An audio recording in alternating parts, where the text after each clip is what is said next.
All right. I wanted to quickly explain to you just a couple things about angled forces.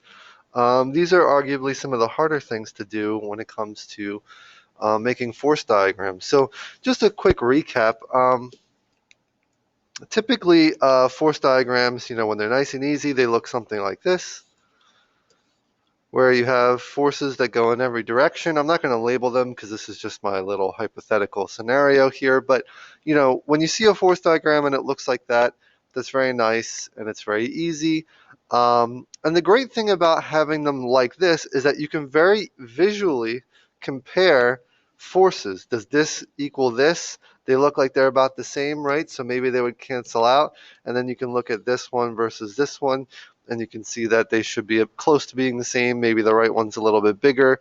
Um, but the point is that you can visually compare them, right? You can look at them and say, you know what, I can see that they're going to all cancel out, or maybe the right angle or the right force is a little bit bigger than the left force.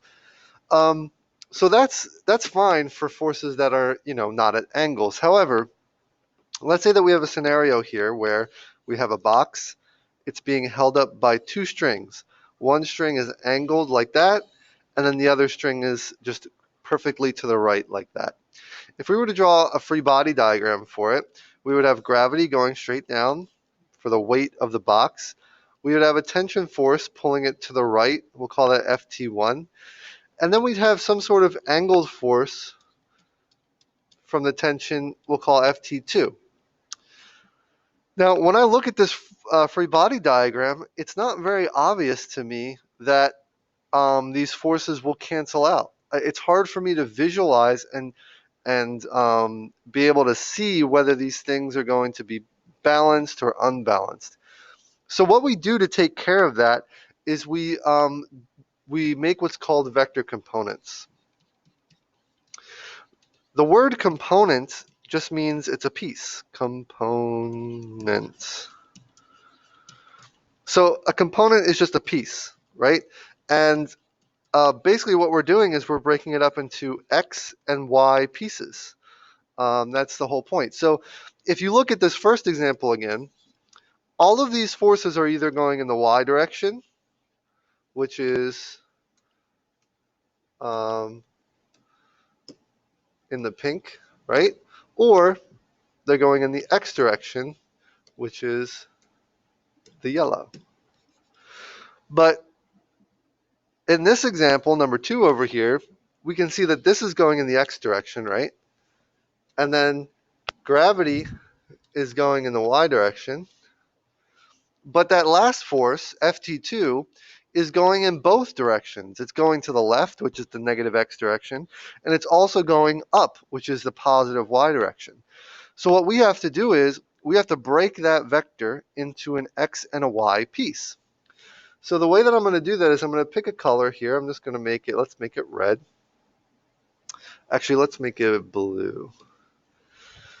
And what I'm going to do is I'm going to take this arrow, this vector, and I'm just going to kind of draw out a right triangle. Starting from the dot, I can see that that's where this stops, right here, right?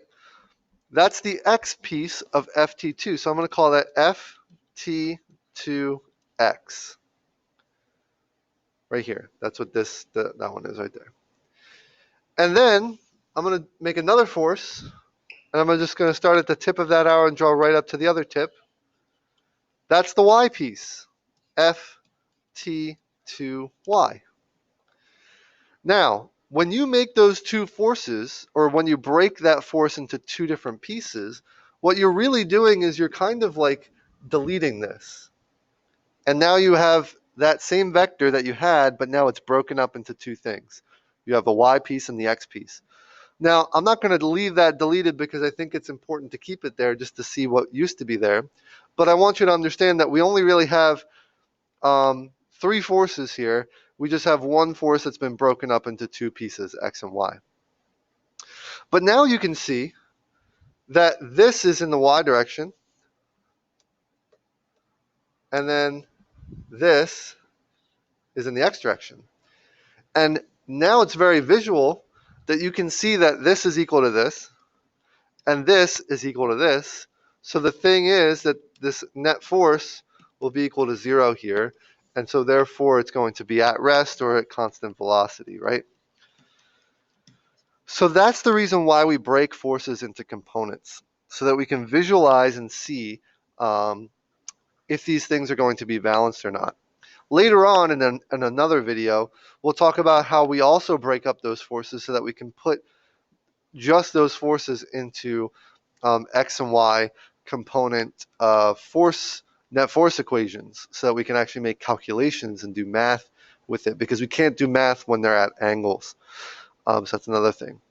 The next thing I wanted to show you, which kind of takes this to another step, is inclined planes. Inclined planes are a very special kind of scenario, because there's something different that we have to do. So let's say that this box is here, it's at rest. That means we have a couple forces, and this is my force diagram. We have gravity going down always, right? Now, normal is perpendicular to the surface, so that means it's going to have to look something like this. And then friction, this box would slide down the ramp. Instead, friction is going to keep it from sliding down the ramp, so it must be acting along the ramp and opposite of the direction of motion. Now, if you don't understand why I put normal and friction in those directions, you need to go back and look at what friction and normal do. Remember, friction and normal are related to surfaces. And so friction is always parallel to the surface, and normal is always perpendicular to the surface. So that's why we have normal like this and friction like this, okay? Now, here's the thing. Based on what we just learned in the previous example, what we would want to do is we would want to break this up into X and Y, and then this into X and Y. But look at that. That's kind of ugly, and it also doesn't help us visualize anything, right? So what I'm going to do is I'm going to delete those, because that's not what we do. And something that seems weird and maybe seems harder is going to help us out a lot. What we're going to do is, instead of having our axis like this, where we have X to the right and Y up, we're going to take our axis and we're going to turn it. Whoops, sorry, give me a second. So we're not using that axis. What we're going to do is we're going to do this, where Y is going to be off of the ramp and X is going to be down the ramp. So what that means is, if I bring that same thing over here, it looks like this. So this is the Y direction and this is the X direction. Well, if that's the case, so this is X, that's yellow, right? So that makes friction yellow, because it's going along that axis, right? And then the pink was the Y, and you guys can see that that's going in the Y direction.